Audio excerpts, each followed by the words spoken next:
Welcome to Talk Fair on Air, powered by BureauWorks, the show where AI and innovative unconventional thinkers take center stage. I'm your host, Viveta Jean, AI language solution specialist, and today we have a special guest like every week. Are you ready to explore the intersection of translators' well being and success in the era of artificial intelligence? So we are honored to have with us Martin Chamorro. Martin is the founder and trainer of SR4T. He brings a wealth of experience and insights into the translation industry, and I can't wait for you to hear what he has to share. Martin, welcome to the show. Thank you very much, Viveta and Bureau Works, for this invitation. I'm very excited to be here today and to share some this very interesting conversation coming up. Thank you very much for being with us. You are a trainer, you inspire people, and I would like to know what is your journey so far in the translation industry and what led you to found SR4T? Well, very interesting question. Um, First of all, I am one of the weird people that do not have a specialization. So I usually do a lot of work that that I do with colleagues. For the past years, I've been doing a lot of stuff related with water in many forms, because I've been doing translation projects on the seas, on Antarctica, on marine conservation, marine species, ecosystems, and so on. But that came, with time, and of course, I do a lot of um, other topics. And the reason why I started doing trainings is was taking the opportunity to satisfy a need from colleagues. I it was like, I don't know, some 10 years ago. Two colleagues needed to learn how to use Straddle Studio, and I was using it at one agency where I was working. So I helped them to learn how to use it, and my partner at the time encouraged me to maybe think about a project doing that, doing trainings for technology applied to translation. So that's how that's a summary of the landscape. Training needs communication charisma, and it is great that you are involved in this because we need trainers in the industry. And on the other hand, I was really shocked to hear about your specialization in translation, not really common fields and very challenging, I would say. So I believe that many translators would like to pick your brain and find out more about how you deal with these subject fields. So how do you let's go here and there and see about how you balance your professional life and how you do things in order to inspire translators. How do you balance your role as a translator, a trainer, a founder, and what challenges have you encountered along the way? Thank you for that question. It's very interesting too, and it's probably one good question for a lot of people because sometimes you become a one-person company. Along the way, you learn that maybe you can hire specific people to do stuff, but as a one-person business, entrepreneur, I I need to adjust times and learn how to take rests and to treat myself to stuff, to situations, and so on. For example, I these days specifically I'm practicing how to say no. I have been speaking with my colleagues, with my friends, with my family because I kind of say yes to everything. And then what happens is that you have a lot of deadlines and a lot of people kind of waiting for you. And I heard recently that saying no to stuff, not all the time, of course, it's also liberating yourself because you know people will not be upset because you say no or maybe later, but they will be upset if you say yes and you don't deliver in time, for example. And as regards activities, I a big part of my work time is devoted to translation. Another part of that, I would say like 40% of that would be, or 30% of that would be dedicated to trainings and networking and speaking to colleagues and doing some transmissions like today with you, Iveta. And also, I am a teacher, so I devote some of my time to getting ready for the class and delivering the class and interacting with my students.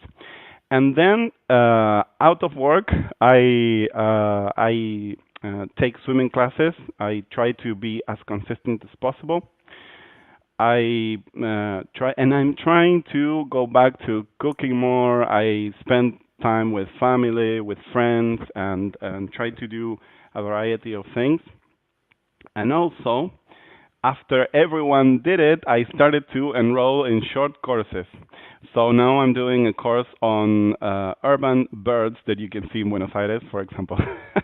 Oh, really interesting. And this Yeah. is, I believe that this is therapeutic in a way because, you can heal yourself in a way with all this because we need to take some distance and do very contradictory things while being translators. I very much identify myself with what you said because over the years, there are some points after translating or post editing 100,000 words in a month, telling myself, you need to say no. Then I take some time off, and then I feel like, "Mm-mm, it's not for me. No, it's not for me." So I believe that saying no, it's more telling yourself a no than telling your clients or your partners and no. You need to set your limits in a way. But I have a question, Martin, and I was thinking of it while we are talking. I always have many questions. If you were about to choose one role, which also is something that I was required to do, which role would be the one that you would choose, like a translator, a trainer, something else? What is the ideal role for you that would make you feel like living only with it for the rest of your life? That's a very tough question, Vivet.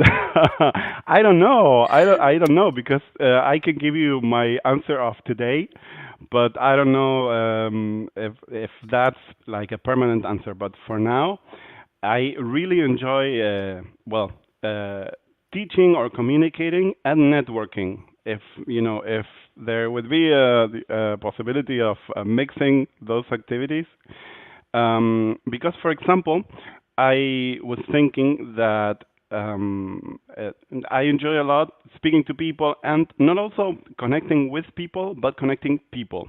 Mhm. Like sometimes I hear that someone, I don't know, is looking for staff, and then someone recently is looking, to change their jobs, and they are kind of a match. So I am a little bit of a matchmaker too. So maybe something related to that. For example, to demystify the it's a kind of 2010s ideas and previously that the translators are like hermits, like they work in a cave or something like that.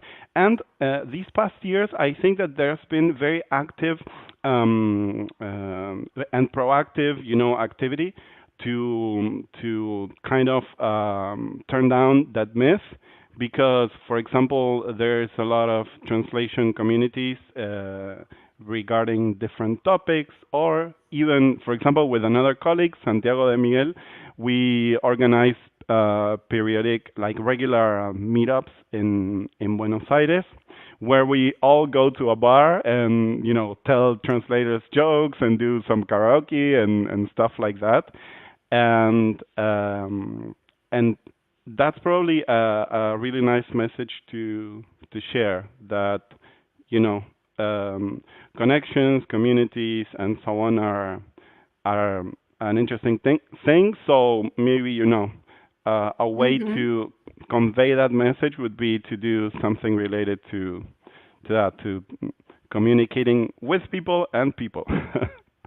Yeah, and it's a very nice invite to all translators, maybe attending the event today. That we are also so much immersed in translation. When you start a project, you want to finish it. You stay there for hours, days. Sometimes you don't eat, you don't drink. I don't know. It depends on the case. So it is very important to stay healthy and say that, okay, I will participate in an event, in a community event, where I will find other people. I will share my concerns, my problems, but I will also have fun. Like you said, to go to a bar or to have a karaoke event. And these things are really nice, and they energize you to go ahead and bring you ideas and be creative while translating. So thank you very much for sharing, and feel free to share with the audience any events that you are up to lately, because I'm sure they will appreciate it. Now, because we're navigating this AI era, actually, when I'm using this word navigating, it's so much Gen AI word. I started to hate it lately. But anyway, it happens. So it is a very competitive landscape right now for translators, for companies. How do you stay relevant and competitive in the industry with all these technologies around? This comes hand in hand with the very recently phrase AI is going to replace us and so on. I would say that we need to examine to analyze that, but not buy it and not dismiss it and so on. But I think it's important to keep an open mind about recent developments, especially because they are very recent. Last year there was noise all over the place. This year the the dust started to settle, but still there is a lot, of kind of confusion and prejudice and so on. But there is also a lot of developments that colleagues, companies, and groups of colleagues are starting or are working on. So my approach to that is try to keep updated on the one hand, and on the other hand, be curious and explore. Sometimes it will work, Mhm. sometimes it definitely won't, and all the shades in between. Yeah, I think that right now, regarding AI, we started with a lot of reaction to it, like it happened with machine translation and probably with CAT tools and all the previous technologies in the past. And now we are going through the phase of ignoring it. Like, okay, we know that everything is AI, it is there, but let's ignore it because we are tired with it. I believe that it is a phase like this. I always talk about the vibes I get. It's not something objective, but this is the vibes I get lately. Without meaning that we will not have reactions more and more, because every day new technologies come up. So, because this question is very relevant to translators, and you will help them a lot with your answer. Have you faced challenges or concerns regarding job security or job satisfaction with the integration of AI? Did you have these vibes? Yes, of course, and that's I have had the that I've been lucky enough to share some of my investigations with students, colleagues, or interested people in a variety of environments. And I can tell you that from the students, that this year my students are like in their early 20s or late teens because they just came out of high school and straight into the translators course. And I have a first year subject, so from the very newest students to the most experienced and corporative and so on colleagues, the feeling is more or less the same. Now it's a bit more distributed because the first reaction was no, but now there is a more varied opinion, but everyone has different concerns. And in all the scenarios, we can say one of the main questions has been what happens with data security, with confidentiality, and so on.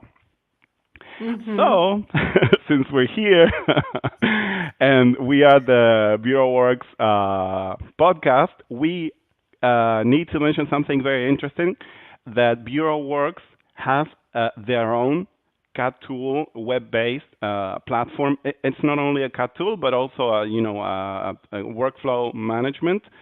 Of course, in my case, I focus more on the translation and reviewing part of the process. But in this case, there is on the one hand a CAD tool environment, on the other hand a machine translation provider, and on the other hand an artificial intelligence assistant on Bureau Works, BWX. You can browse bwx.com and then you get the tool.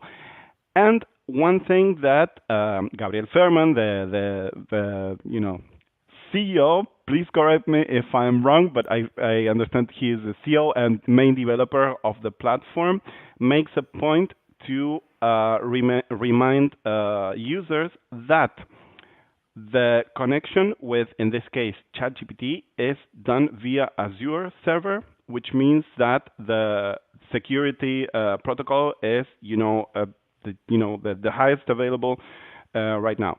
So that means that in this case, the answer to your question, Viveta, in terms of security, if you want to do like a laser beam, inspection, then we can say, for example, platforms as Bureau Works are already taking care of that, because that's the thing. The people, many people, especially for example people that work in organizations or in specific agencies where they cannot use anything that's outside of their environment or any external resources, are concerned about that, and they say I cannot use that because you know security and so on. But yes, companies and so on are going, in that direction where they can use the AI in their environments and at the same time not feel concerned or worried that something else is going to happen. Well, I would like to thank you very much for the presentation and your kind words about the team and Gabriel, RCO.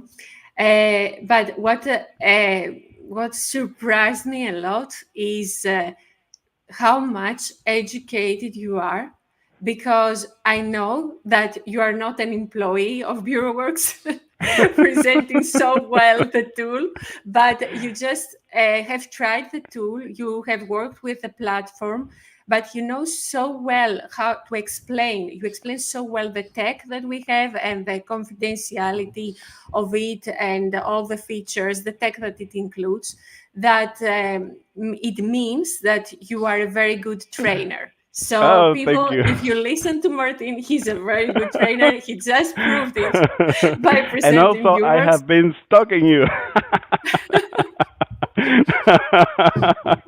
No, I've been And playing, with the system. There I are know. very interesting tricks and tips. But thank you too so much, Viveta, for your words. I really appreciate them too.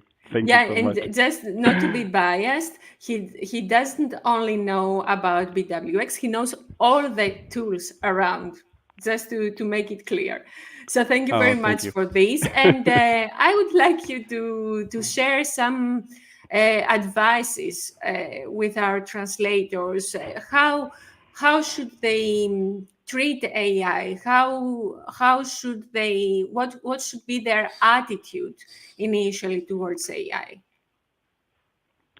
One good piece of advice would be speaking about it. For example, with colleagues, friends, clients, um, developers, because also developers of AI platforms and solutions are like you at LinkedIn message distance. You send them a message, they reply, they help you a lot. I say it from experience.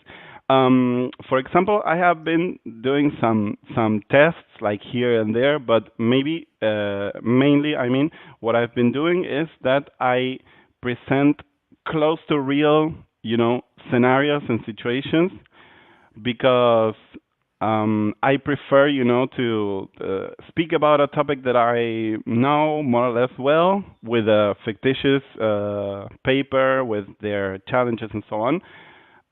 But for now, my attitude has been, for example, if my client gives me a package which includes all the above, I just go with it.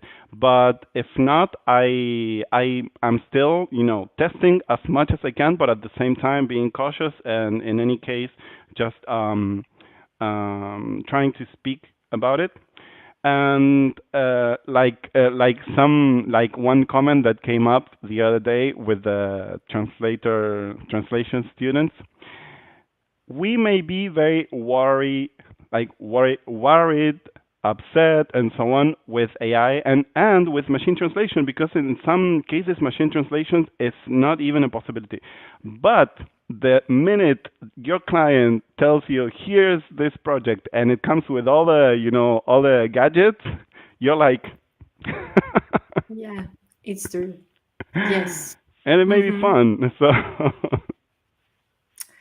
Yes, but let's say that I am a translator and I have been working like 10 years in the industry, meaning that I work well with CAT tools. I have seen MT coming. Now I see AI coming, and I'm asking you, okay, Martin, now we're having a coffee, and I'm telling you that I have serious financial problems because of AI.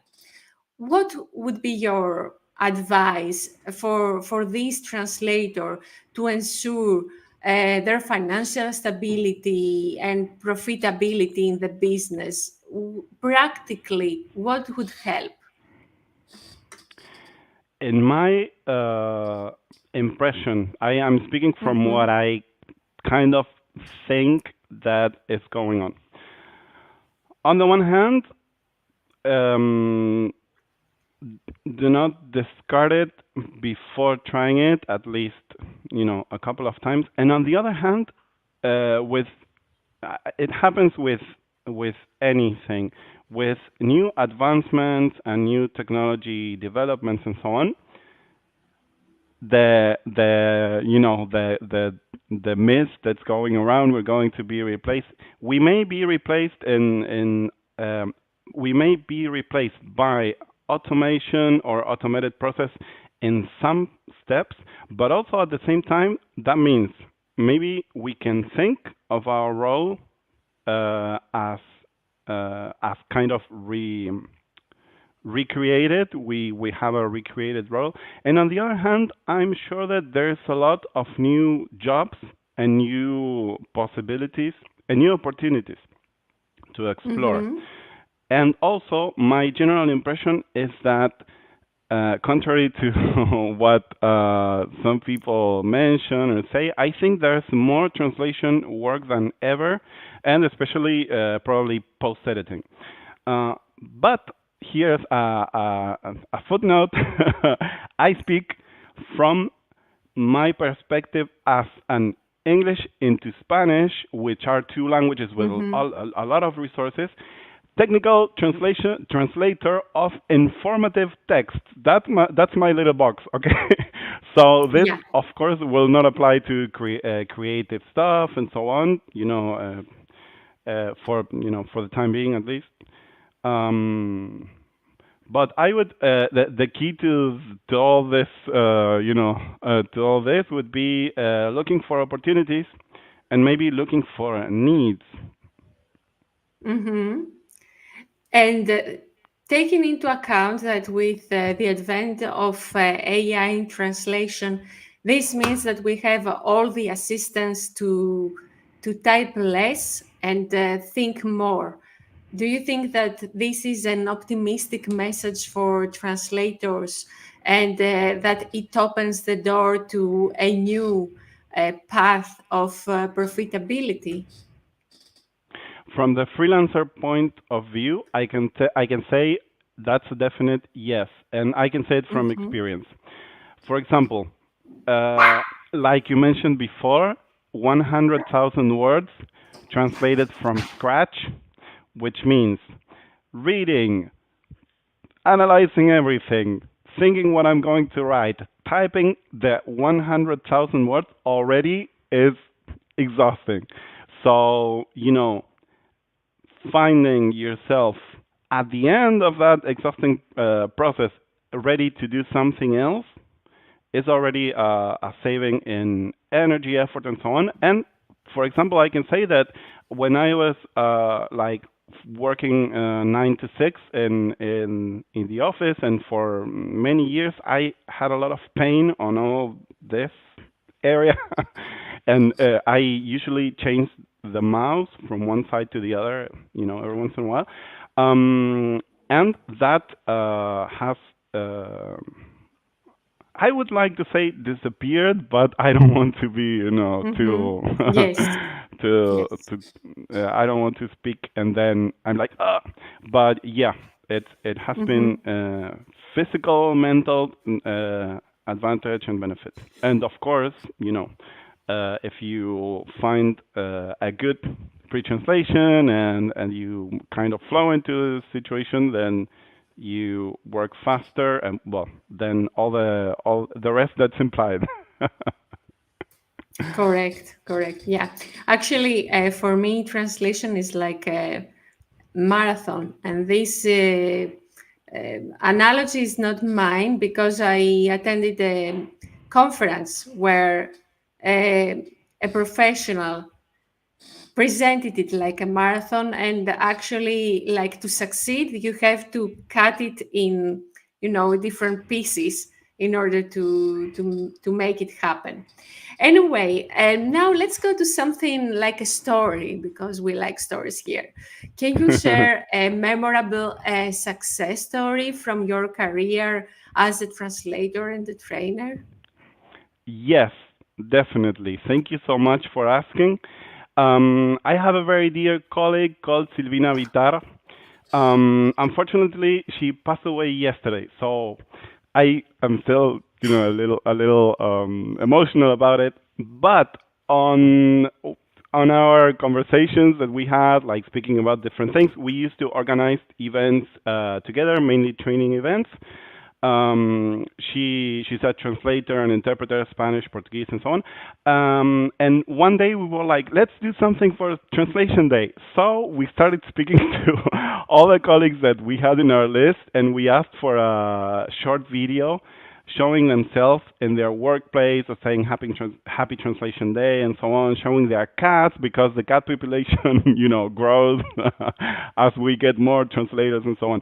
And it was really nice. It was a really great celebration of Translation Day. I can share it at some point. I can put it here on the chat. And yes, that's a really really nice memory. And this is a small homage to her too.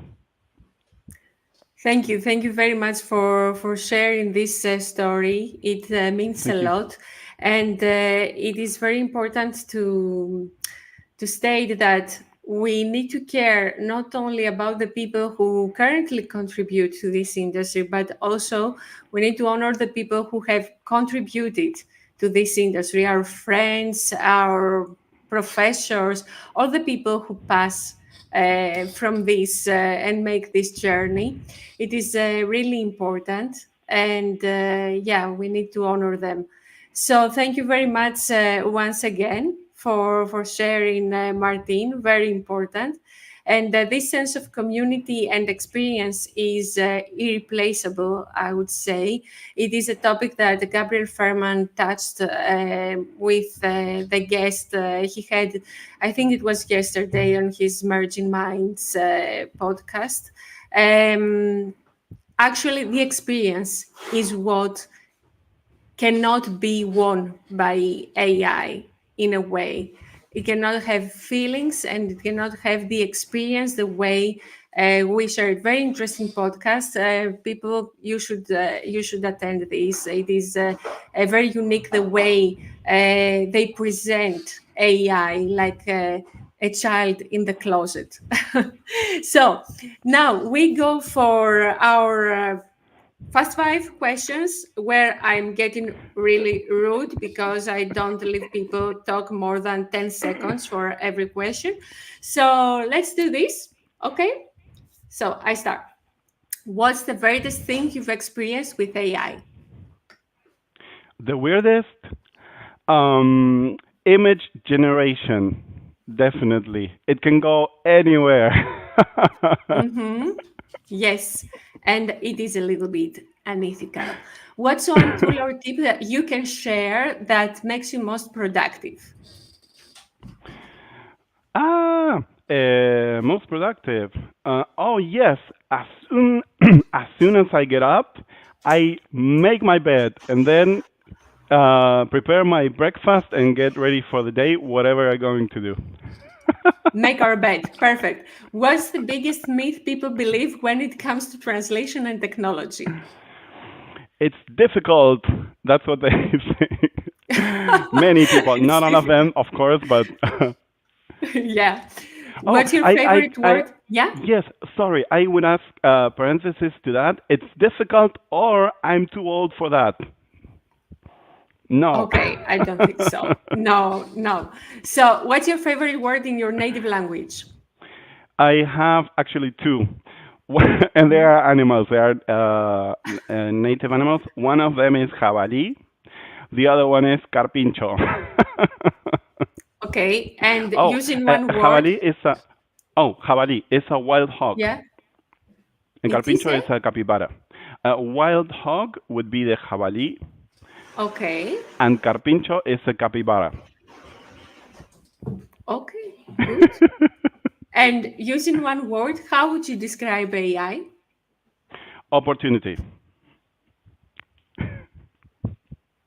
Ah, okay. Really nice. You just changed the order of things because so far I only had adjectives as a reply to this question: disruptive, inevitable. But now you gave me an opportunity to change the order.